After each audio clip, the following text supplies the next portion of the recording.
Hey guys, I am Slicks77 and I'm back with another episode of Skyrim's Strongest Stories. Today I should be reading from King, and you can find this book in this location. Or at least this is where I found the book. You can find it at Bleakwind Bluff, not too far from Rorikstead, on a nice huge hill and a tower. And when you find King and pick it up for the first time, you'll get one level up in the two-handed technique. And of course, wherever else I find this book in my adventures through the dungeons, I'll again put it in the comments section and in the description below. But let's get reading. Once I find it. King by Riven. Gentle reader, you will not understand a word of what follows unless you have read and committed to memory the first 3 volumes in this series, Beggar, Thief, and Warrior, which leads up to this, the conclusion. I encourage you to seek them out at your favorite bookseller, which I will have to do at some point because I have only read Thief, I believe. Look in all the other books if you wish to have this in order, but I have not read this in order. We have last left Eslaf Errol in fleeing for his life, which was a common enough occurrence for him. He had stolen a lot of gold, and one particularly large gem from a rich man in Jahelium named Soibud. The thief fled north, spending the gold widely, as thieves generally do, for all sorts of illicit pleasures, which would no doubt disturb the gentleman or lady reading this, so I will not go into detail. The one thing he held onto was the gem. He didn't keep it because of any particular attachment, but because he did not know anyone rich enough to buy it from him, and so he found himself in the ironic situation of being penniless and having in his possession a gem worth millions. Will you give me a room, some bread, and a flagon of beer in exchange for this? He asked the tavern keeper in the low village of Cravenswold, which was so far north it was half situated on the Sea of Ghosts. The tavern keeper looked at it suspiciously. "It's just a crystal," Islaf said quickly. "But isn't it pretty?" "Let me see that," said the young armor-clad woman at the end of the bar. Without waiting permission, she picked up the gem, studied it, and smiled, not very sweetly, at Eslaf. "Would you join me at my table?" "I'm actually in a bit of a hurry," replied Eslaf, holding out his hand for the stone. "Another time?" "Out of respect for my friend, the tavern keeper here, my men and I leave our weapons behind when we come in here," the woman said casually, not handing the gem back, but picking up a broom that was sitting against the bar. "I can assure you, however, that I can use this quite effectively as a blunt instrument. Not a weapon, of course, but an instrument to stun, medicinally crush a bone or two, and then, once it is on the inside—" "Which table?" asked Eslaf quickly. The young woman led him to a large table in the back of the tavern, where 10 of the biggest Nord brutes Eslaf has ever seen were sitting. They looked at him with polite disinterest, as if he were a strange insect worth briefly studying before crushing. "My name is Lysiferitra," she said, and Eslaf blinked. That was the name Soyabud had uttered before Eslaf has made his escape. "And these are my lieutenants. I am the commander of a very large independent army of noble knights, the very best in Skyrim. Most recently, we were given a job to attack a vineyard in the Aeltol to force its owner, a man named Laernu, to sell our employer, a man named Soyabud. Our payment was to be a gem of surprising size and quality, quite famous and unmistakable. We did as we were asked, and we went to Soyabud to collect our fee. He told us he was unable to pay due to his recent burglary. In the end, though, he saw things our way and paid us an amount of gold almost equal to the worth of the prized jewel. It did not empty out his treasury entirely, but it meant he was unable to buy land in Nialto after all, so we were not paid enough.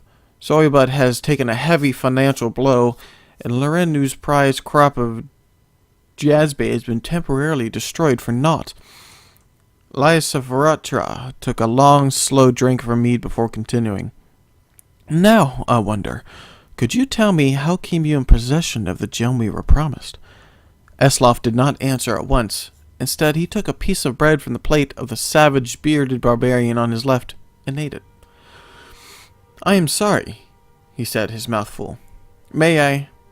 Of course. I couldn't stop you from taking the gem even if I wanted to. And as a matter of fact, I don't mind at all. It's useless to deny how it came into my possession.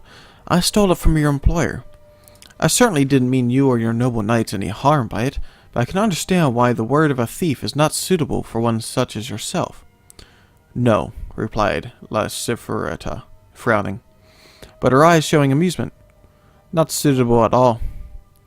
But before you kill me, Eflas said, grabbing another piece of bread, tell me, how suitable is it for noble knights such as yourself to be paid twice for one job? I have no honor myself, but I would have thought that since Soybud took a profit loss to pay you, and now you have the gem, your handsome profit is not entirely honorable.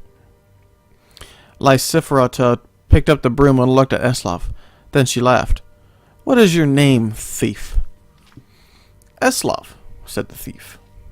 We will take the gem as it was promised to us, but you are right. We should not be paid twice for the same job. So, said the warrior woman, putting down the broomstick, you are our new employer. What would you have your own army to do for you? Many people could find quite a few good uses for his own army, but Eslaf was not among them. He searched his brain, and finally it was decided that it was a debt to be paid later. For all her brutality, Lysistrata was a simple woman, raised, he learned, by the very army she commanded. Fighting and armor were the only things she knew. When Eslaf left Cravenswold, he had an army at his beck and call. Not a coin to his name. He knew he would have to steal something soon. As he wandered the woods, scrounging for food, he was beset with a strange feeling of familiarity. These were the very woods he had been in as a child, also starving, also scrounging. When he came out on the road, he found that he had come back on the kingdom where he had been raised by the dear, stupid, shy maid Druzhba. He was an Errolguard. He had fallen even deeper into despair with his youth. The shops that had been refused him food were boarded up, abandoned. The only people left were hollow, hopeless figures, so ravaged by taxation, despotism, and barbaric raids that they were too weak to flee. Eslaf realized how lucky he was to have gotten out in his youth. There was, however, a castle and a king. Eslaf immediately made plans to raid the treasury. As usual, he watched the place carefully, taking note of the security and the habits of the guards. This took some time. In the end, he realized there was no security and no guards. He walked in the front door and down the empty corridors to the treasury. It was full of precisely nothing, except one man. He was Eslaf's age, but looked much older. There's nothing to steal, he said. Would that there was. King Vanub, though prematurely aged, had the same white blonde hair and blue eyes like broken glass that Eslaf had. In fact, he resembled Soybud and Lysistrata as well. And though Eslaf had never met the ruined landlord of the Alto, Leonru, he looked him too. Not surprisingly, since they were quintuplets. So, you have nothing? Asked Eslaf gently. Nothing except my poor kingdom. Curse it, the king grumbled. Before I came to the throne, it was powerful and rich, but I inherited none of that, only the title. For my entire life I had responsibility thrust on my shoulders, but never had the means to handle it properly. I look over the desolation which is my birthright, and I hate it. If it were possible to steal a kingdom, I would not lift a finger to stop you. It was, it turned out, quite possible to steal a kingdom. Eslaf became known as Vinnob, a deception easily done given their physical similarities. The real Vinnob, taking the name of Velikanu, happily left his Demesne, becoming eventually a simple worker in the vineyards of the Alto. For the first time, free of responsibility, he fell into his new life with gusto, the years melting off him. The new Venhop called in his favor with Lesiferetera, using her army to restore peace to the kingdom of Erolgard. Now that it was safe, business and commerce began to return to the land, and Eslaf reduced the tyrannical taxes to encourage it to grow. Upon hearing that, Soyabud, ever nervous about losing his money, elected to return the land of his birth. When he died years later, out of greed, he had refused to name someone as heir, so the kingdom received its entire fortune. Eslaf used part of the gold to buy the vineyards of the Alto, after hearing great things of it from Vinop. And so it was that Erolgard was returned to its previous prosperity by the fifth-born child of King Tudalof, Eslaf, Erol, beggar, thief, warrior of sorts, and king. That is the last of an interesting 4-book series in the game. Oh man, that was so cool. I want to read the first 2. I've read Warrior. So I mistake myself at the beginning. I read Warrior. I didn't read Beggar or Thief. Oh, I gotta find them. I'm gonna have to go to the local bookstore and get those. So, I will see you guys in the next story.